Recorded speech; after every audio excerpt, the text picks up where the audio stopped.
देखिए, Donald Trump now fully set है America के राष्ट्रपति बनने के लिए। 47th राष्ट्रपति होंगे ये यहाँ के। एंड इसी के जीत के साथ अमेरिका को जो आज एक फीमेल प्रेसिडेंट मिल सकता था अगर कमला हैरिस जीत जाती, तो जो अब नहीं मिल पाएगा। और सोचो, इतने बड़े डेवलप्ड देश में आज तक एक फीमेल प्रेसिडेंट नहीं है। खैर, ट्रम्प की रिपब्लिकन पार्टी को मिले हैं 292 इलेक्टोरल वोट्स। एटलीस्ट जब तक मैं रिकॉर्ड कर रहा हूँ तब तक तो इतने ही मिले हैं। और यहाँ का मेजोरिटी मार्क है 270। आप देख सकते हो, ये जो रेड स्टेट्स हैं यहाँ ट्रम्प को जीत मिली है, और ये जो ब्लू स्टेट्स हैं यहाँ पे कमला हैरिस को जीत मिली है, यानी कि डेमोक्रेटिक पार्टी को। और अमेरिका में ये पहले से ही चलता है, रेड स्टेट, ब्लू स्टेट और लाइक पर्पल स्टेट, जिसमें पता होता है जैसे कि रेड स्टेट में रिपब्लिकन पार्टी का ज्यादा ये होता है, वोट शेयर होता है। ब्लू स्टेट में ज्यादा वोट शेयर डेमोक्रेटिक पार्टी के होते हैं। तो इस हिसाब से ये लोग अपना एजेंडा बनाते हैं, अपना मैनिफेस्टो बनाते हैं। बट ये चेंज होते रहता है। लेकिन ट्रम्प के जीत जाने से भारत में क्या असर पड़ेगा, अमेरिका क्या चेंजेस करता है अपने विदेश नीति में भारत से रिलेटेड, क्योंकि भारत भी काफी ज्यादा टैरिफ्स लगाता है अमेरिका पे। और डोनाल्ड ट्रम्प ये बार बार बोल चुके हैं कि मोदी साहब ज्यादा टैरिफ्स लगाते हैं। साथ ही बांग्लादेश में क्या असर पड़ेगा,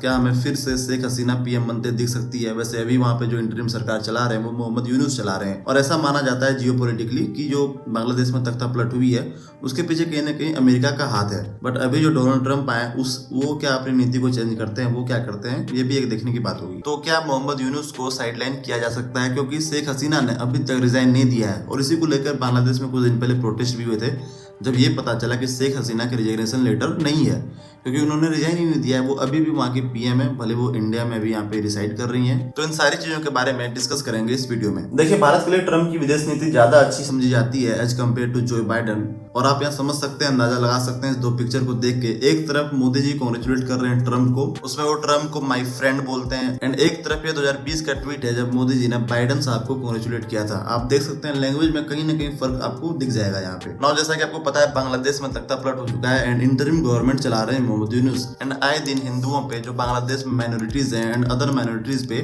उस पे अत्याचार के वीडियोस एंड कई केसेस सामने आते रहते हैं, जिस पर ट्रम्प ने खुलकर अपनी बात रखी है एंड क्रिटिसाइज किया है मोहम्मद यूनुस को, बांग्लादेश को अभी। एंड ये कहा है कि माइनॉरिटीज पर, खासकर हिंदुओं पर यह अत्याचार बंद होना चाहिए। तो हम अंदाजा लगा सकते हैं कि यस, डोनाल्ड ट्रम्प को बांग्लादेश में कुछ तो कुछ इंटरेस्ट अभी है। नाउ भारत जो सबसे ज्यादा इंपॉर्टेंट है, उसके लिए ट्रम्प का सेकंड कार्यकाल कैसा हो सकता है, क्या क्या पॉसिबिलिटीज हो सकते हैं, आइए देखते हैं। देखिए, ट्रम्प के आने से चाइना को दिक्कत हो सकती है, क्योंकि ट्रम्प पहले ही कह चुका है कि वो चाइना पे टैरिफ बढ़ाने वाले हैं। और अगर ऐसा होता है तो मोर लाइकली मैन्युफैक्चरिंग बिजनेसेस जो है वो इंडिया में शिफ्ट हो सकती है। क्योंकि देखो, ट्रम्प अगर टैरिफ बढ़ाता है चाइना पे, तो वो इस बार 10 या 20% नहीं, एज मच एज 60% तक का टैरिफ लगा सकता है चाइनीज इंपोर्ट्स पे, जो पहले 7 से 25% मात्र हुआ करता था। चाइना के लिए बड़ी दिक्कत की बात होगी, क्योंकि ऑलरेडी चाइनीज इकोनॉमी अनस्टेबल हो चुकी है। प्रॉपर्टी बिजनेसेस यानी रियल एस्टेट बिजनेसेस, जो 2018 तक लगभग 25% कंट्रीब्यूट करते थे चाइनीज इकोनॉमी में, वो अब पूरी तरह बैठ चुके हैं। एंड इकोनॉमिस्ट का मानना है कि रियल एस्टेट बिजनेसेस चाइनीज की अब कभी उस लेवल पर नहीं आ पाएगा जो पहले था, बिकॉज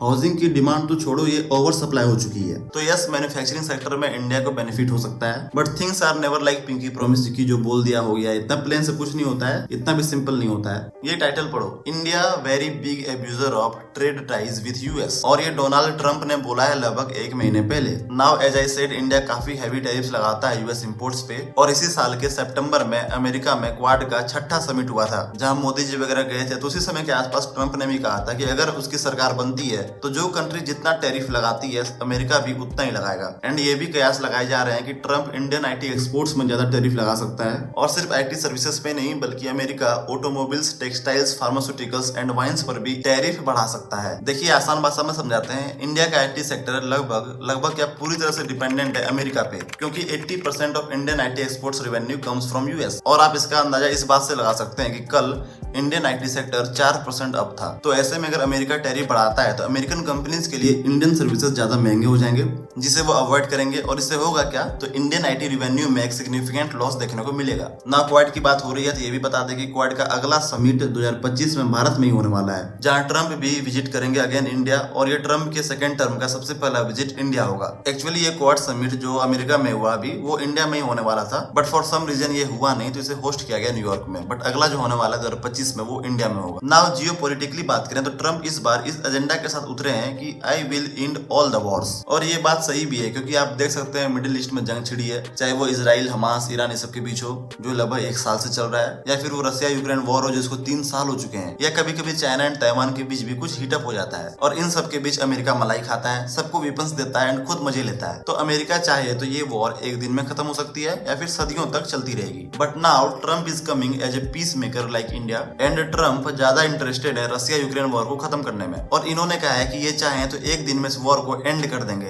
देंगे मतलब सीज फायर भी नहीं, फुल्ली एंड। और ये होगा कैसे? तो मोस्ट प्रोबेबली हो सकता है कि अमेरिका यूक्रेन को बोले कि नाटो वगैरह ज्वाइन करने का सपना छोड़ो, पीछे हट जाओ, जो जमीन चली गई वो चली गई, अब शांति बरतो। क्योंकि पुतिन भी यही बोलता है कि हम वॉर खत्म कर देंगे अगर यूक्रेन पीछे हट जाए, जो जमीन हमने अब तक ले ली है, हमने अब तक जीत ली है, वो मेरा है, नो मैटर व्हाट, यूक्रेन इसके पीछे न पड़े। अमेरिका भी अब रसिया के साथ बॉन्ड अच्छा बनाने की कोशिश करेगा, क्योंकि अमेरिकी डॉलर को ट्रम्प हर हालत में स्ट्रॉन्ग करना चाहता है। और जब रसिया पर इतने सारे सैंक्शंस लगाए अमेरिका ने, तो रसिया भी अब अपना एटीट्यूड में है, क्योंकि ये ब्रिक्स जिसमें इंडिया भी शामिल है, तो ये लोग आपस में ट्रेड करते हैं अमेरिकी डॉलर से नहीं, जिससे अमेरिकी डॉलर को उतनी वैल्यू नहीं मिल रही है, और ट्रम्प ये बिल्कुल भी नहीं चाहता। इसीलिए हो सकता है ट्रम्प रसिया से और सारे सैंक्शंस हटा दे। नाउ मिडिल ईस्ट की बात करें तो ज्यादा इंटरेस्ट ट्रम्प को है नहीं। अमेरिका पहले से ही इजराइल के सपोर्ट में है, प्रो इजरायली स्टैंड अमेरिका उठाता है। ट्रम्प में भी ईरान पे और ज्यादा सैंक्शंस लगा सकते हैं, क्योंकि ट्रम्प ने पहले भी कई बार प्रो इजरायली पॉलिसीज ला चुके हैं, एंड बेंजामिन नेतन्याहू जो इजराइल के पीएम है वो ट्रम्प को अपना बेस्ट फ्रेंड बताता है। खैर आगे क्या होता है, 4 साल में कैसे कैसे पॉलिसी आती है तो समय बताएगा, this is a matter of time. But अगर आप नए हो चैनल पे तो सब्सक्राइब जरूर करना